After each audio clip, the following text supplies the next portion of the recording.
What's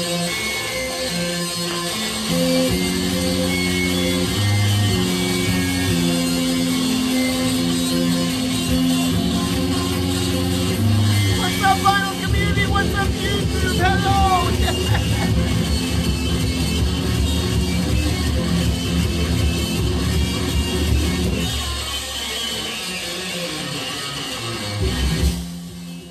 Jesus Christ. Oh my God, that's so freaking killer, man. Welcome aboard, cosmonauts. This is Cosmic Vinyl, and I am your spaced out host, Cosmic Brian. So happy to have you guys here today, man. Wow, this has been a crazy day, man. I've just been down here listening to music all day, having a few cold ones, just chilling. I love those days, man. I just love it. Isn't that what we live for as big fans of music? Just those days where we can just listen to music all day.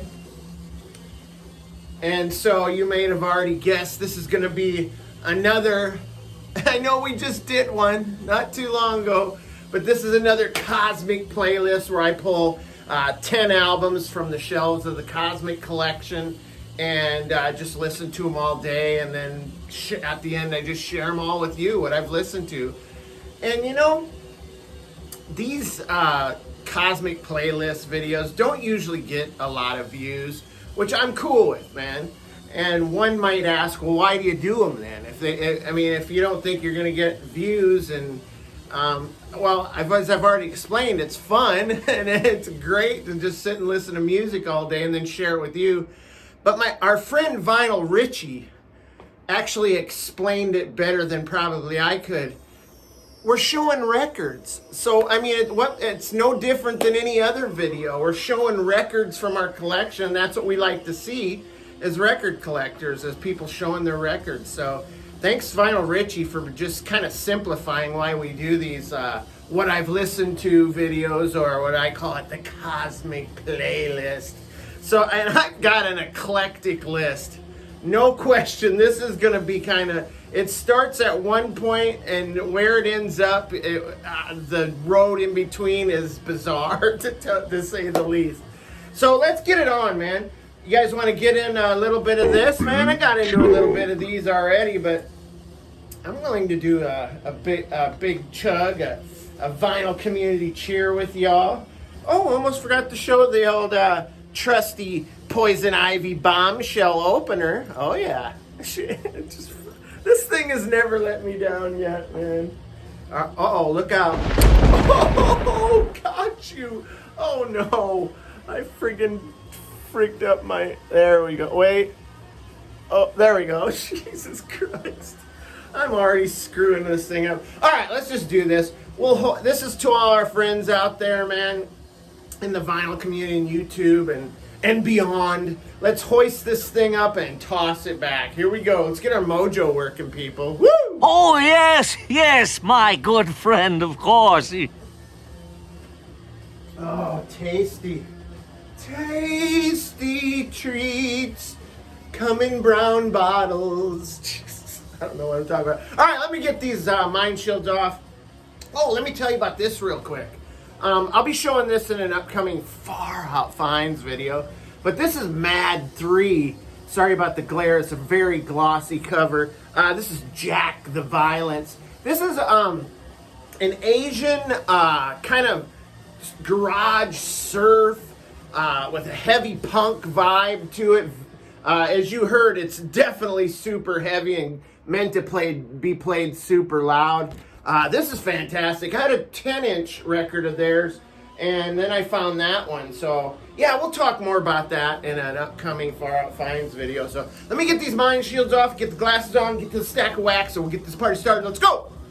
All right, here we go.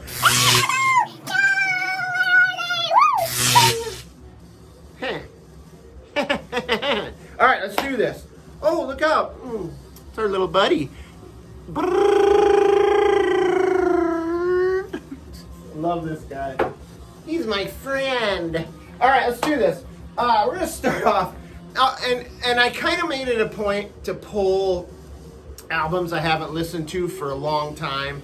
And boy, I'll tell you what, some of these I haven't pulled forever. So it was kind of nice revisiting these. I'm starting off with a jazz, like jazz funk record, and that's Herbie Hancock, Headhunters. That cover is friggin' brilliant. I love purple. Then when you mix it with a little bit of orange and yellow and pink, man, that's killer stuff. And there's a picture of Herbie and his quintet there behind him, the Headhunters. Love this record, man. Of course, this was released in 1973, I believe, on Columbia Records. I mean, this is jazz funk legend Herbie Hancock right here. He started off playing trumpet, I believe, with Donald Byrd, and then of course he went on to be in the Miles Davis quintet. But this is perhaps his most influential album right here, and I think I own maybe this one and the one that has Rocket on it. Remember the MTV video with the robots and the animatronics? That's the only other one I own. That's so far removed from what we're seeing here. But yeah, it's experimental jazz funk fusion. I just love the funkiness of this, the grooviness. Just gets inside your soul, man. Just super interesting with like the synth and the electric piano. I even hear there's some saxophone in there. I love a good saxophone. A clavinet. I heard the clavinet in there. But yeah, this is great. Amazing. It's just a super amazing listen. Little bit of, dare I say, disco in there as well. I like disco, man. I don't shit on disco at all, man. But yeah, found this album in a small town of Eagle Grove. Found it in a collectibles shop in Eagle Grove, Iowa. Look up the population of Eagle Grove. It's not a big town at all. And I was freaked to find this record, man. It's killer. Cool little record to start off with. And then I kind of moved into a little bit of blues kind of stuff here, man. This is one I hadn't listened to for a long time. This is Magic Sam's blues band with his album West Side Soul. Look at that. That's a great cover too, man. That guy's getting it on. This was originally released in 1968 on the Delmark label, which is kind of cool. It's a little different, so I'll show it to you there. Now, this isn't an original copy by any means. It was part of a series called The Roots of Jazz, and I believe this is the second installment of that series. But yeah, released in 1968, Chicago blues musician, electric blues player. This is his debut LP right here. Let's see if I can get you the track list there. Can you see that? But yeah, love the cover. Another Iowa pickup, man. I think I got this at a half-price bookstore for a few bucks, maybe. God, it was Iowa. Yeah, it was Iowa. And another one I haven't listened to since, I probably listened to it a couple, 2 or 3 times after I got it, and then it's shelved. But this doesn't sound near as old as it is. Being released in 1968, it just sounds more modern than that. And Magic Sam's vocals are just outstanding, and his guitar playing is fantastic, man. Check this out. He learned to play guitar. He's originally from Mississippi, right? So he was born out of poverty, southern poverty. And he learned to play guitar by hammering nails into the wall of where they live, and then stretching strings between nails and learned to play that way. Man, and then he became a pretty prolific player. But yeah, man, love this. And another band that I think may have been heavily influenced by Magic Sam is George Thorogood and the Destroyers. Now, I didn't listen to this today, but I definitely hear Magic Sam's influence on this record, though, man. I will show this in another video, though. I love George Thorogood, man. He gets zero love in the vinyl community. But yeah, nice, mixes in some nice rock and roll with it. So yeah, check out Magic Sam Blues Band. This next one, we're getting into a bit of late 60s psychedelia here.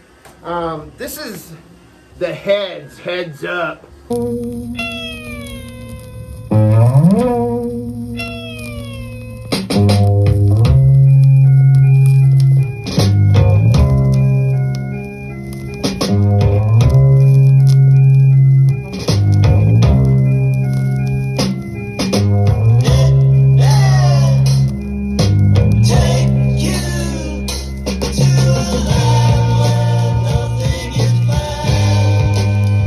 On Liberty Records, released in 1968. Look at that, the floating heads on the back there.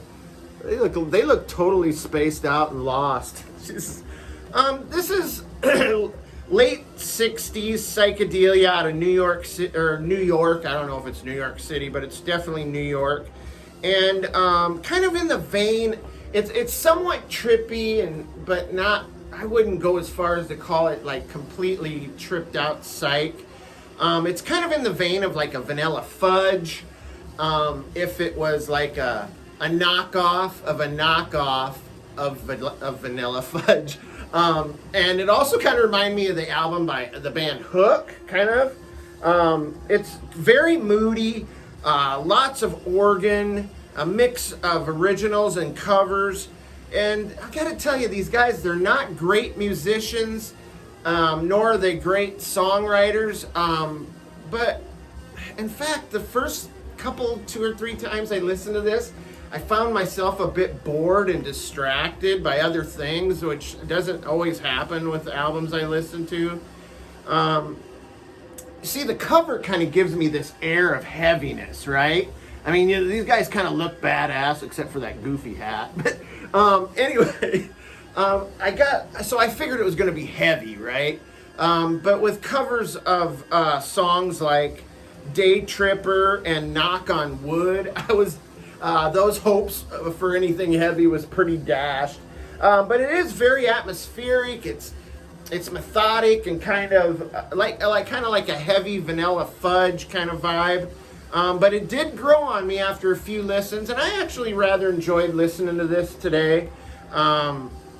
There's a certain acidity about it and trippiness to it, but no new ground is being broken on this album. But it's still in the collection after these years, so I'll keep it around. And then the next one is this album here, the Superfine Dandelion.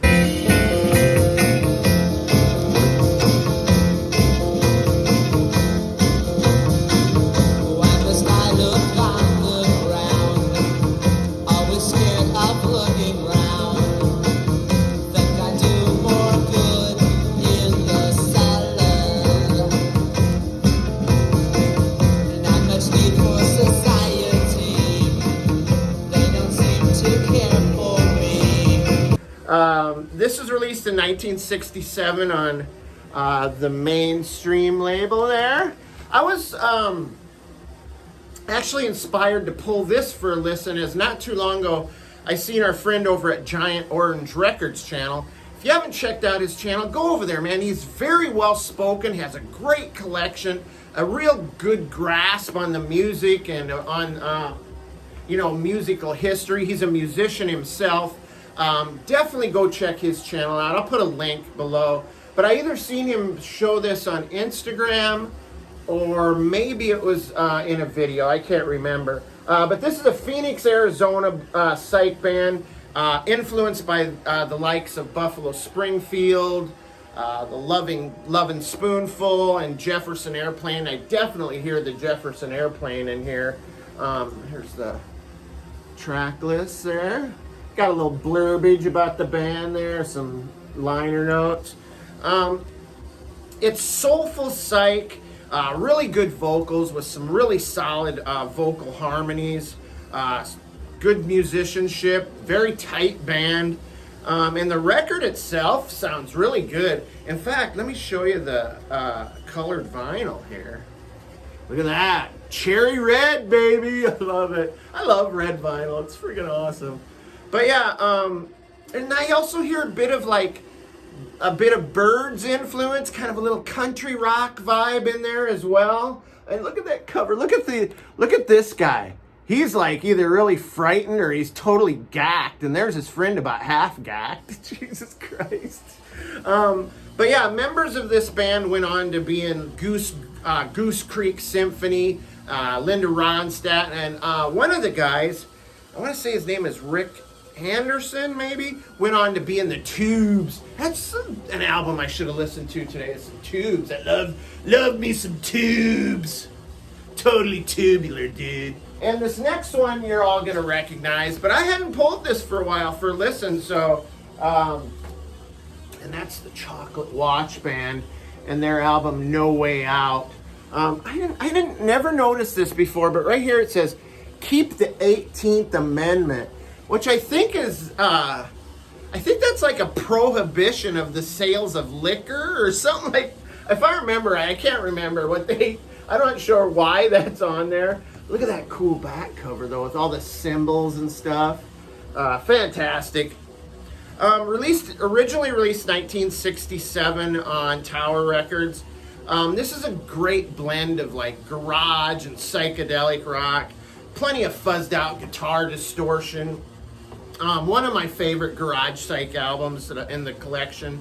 There's like 3 originals on here. The rest are covers. It didn't chart, didn't break into the Billboard 200. But the band was already well established as a pretty formidable live act.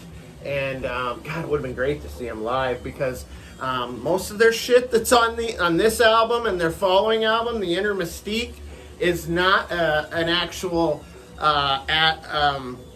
accurate representation of the band. Imagine this: you sign a big record contract, right? And you go into the studio, you're recording your songs, you're stoked, man. You got signed and you got a deal and you're recording an album, making your music come to life. Well, they had very little, if any, power in the studio at all. In fact, some of the producer, Ed Cobb, basically threw aside all their arrangements like Dirty Rags and rearranged the songs the way he wanted them. He went back in and overdubbed part of the instrumentation and brought in a studio musician to sing on a lot of the songs for the vocals. The instruments were embellished. Much of it was overdubbed. The songs were re-recorded. Can you imagine being a band and putting up with that shit? And then somebody did the same thing on their next album. So yeah, so messed up. Probably one of the unluckiest bands that got signed, right? But still, it's a nice mix of gritty garage rock, drugged out ambience, punkish tracks on here. Kind of get an early Stones vibe off of this too. Very cool. It's a good record, man. Regardless if it's the true representation of the band or not, you can't argue that it's a great sounding record. And then I kind of changed gears a little bit again and went with a little bit hard and heavy stuff, early 70s hard and heavy stuff, with Stack Waddy's Bugger Off.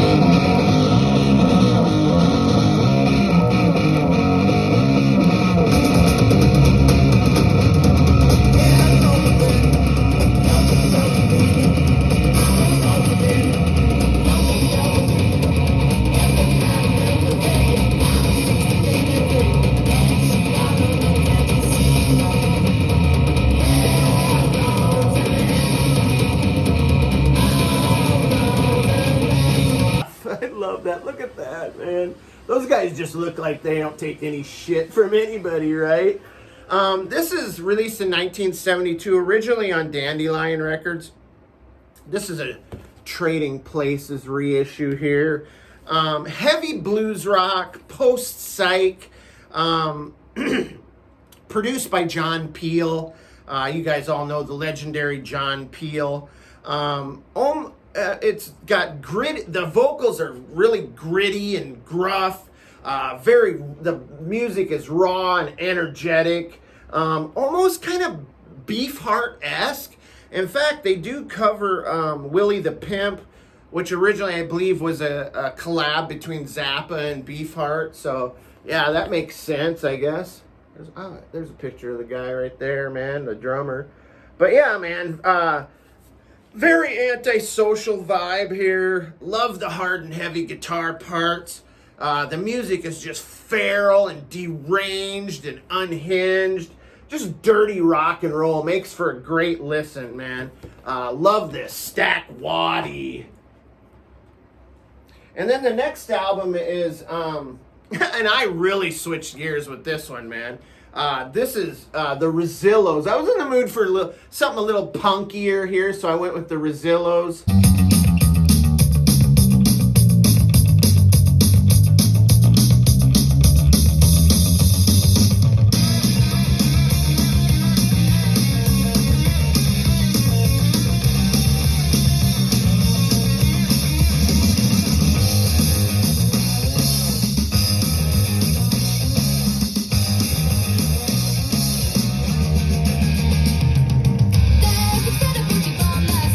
Released in 1978 on Sire Records. Sire Records were awesome, man. They were kind of having, they kind of took a lot of these punk bands in and signed them. They'd already signed the Ramones and the Talking Heads and then the Rezillos. But I love this, man. What a freaking fun listen. This is great. This is their debut LP. It's poppy, it's punky. It's like ADHD high level, high energy stuff right here, man. They do, looks like they do like 3 60s covers. One being Glad All Over by the Dave Clark 5, which I love that song, by the way. But it's a great their arrangement is awesome. Then they do Somebody's Gonna Get Their Head Kicked In Tonight. I think originally done by Fleetwood Mac. And then, what was the other one? I Like It by Jerry and the Pacemakers, man. Really cool record, man. Look at the band, their look. Fantastic. I also get a bit of like humor here, maybe a little punk parody. I just love, and I love the like comic strip kind of artwork there. And that kind of carries over onto the other side as well. You know me, I'm a comic guy, so I love that shit. But yeah, man, this is just a really cosmic album. Very cool. And here's a little bit more of the comic book stuff there too on the inner sleeve. Love it. This was probably one of my favorite ones I listened to today. I don't know. I was just in the mood for this. The Return of the Living Dead soundtrack. Here I sit a vampire at my piano. The flames burn glaringly higher, and the eyes that stare through the darkness, though they have no form, there's no need for an arm. So burn.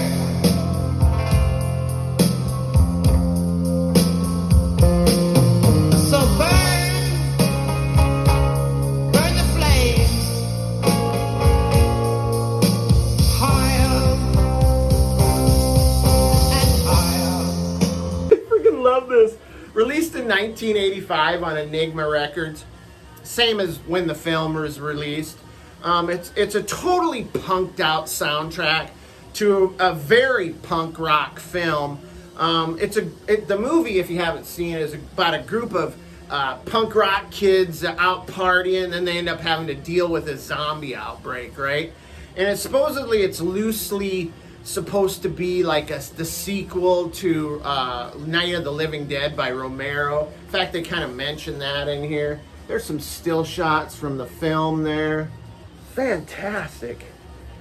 And brains! Jesus Christ.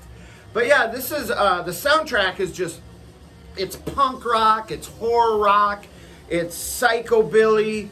I mean, look at these bands. I mean, you've got the Cramps, you've got 45 Grave, TSOL, the Flesh Eaters, SSQ, the Damned, and also you got Roky Erickson with one of my favorite tracks on here called burn the flames. I freaking love this, man. Every song on here is about death or about the dead. Look at that great cover, man. Well, this is one of my favorite movies of all time. Yeah, I'll show you the vinyl here because it's colored vinyl. It's got kind of this blood splatter, transparent job here. Very cool. Love that record, man. It's just such a fun listen. And then our final record, I pulled this for the Ben Rankins interview video that we did. It hasn't posted yet, but I'll let you know when. I already pulled this for that video, and so I decided to listen to it again. This is The Scientist with their album Weird Love. This was released in 1986. I think it was originally on Carbone label. This is a Numero Group reissue here. Numero Group does some great reissues of a lot of cool albums, man, and a lot of cool groups. But this is an Australian band. It's grungy, garage, post-punk goodness. Little like rockabilly vibe, kind of Cramps-ish vibe in there as well. I've seen this album described as a bash fest. I've seen it described as poundingly intense. I call it definitely unhinged. And this is a band in the midst of imploding. I think this is their final hurrah right here. But, God, I wish I had more of their stuff because there's the track list there. It's kind of hard to see. It's like typed. And it has a little description about the song. Yeah, I wish I had more of their records. I'm on the lookout, though. I hope to find some. It's dark, it's exotic, it's thrilling, it's outrageous, and yes, it's weird. Jesus.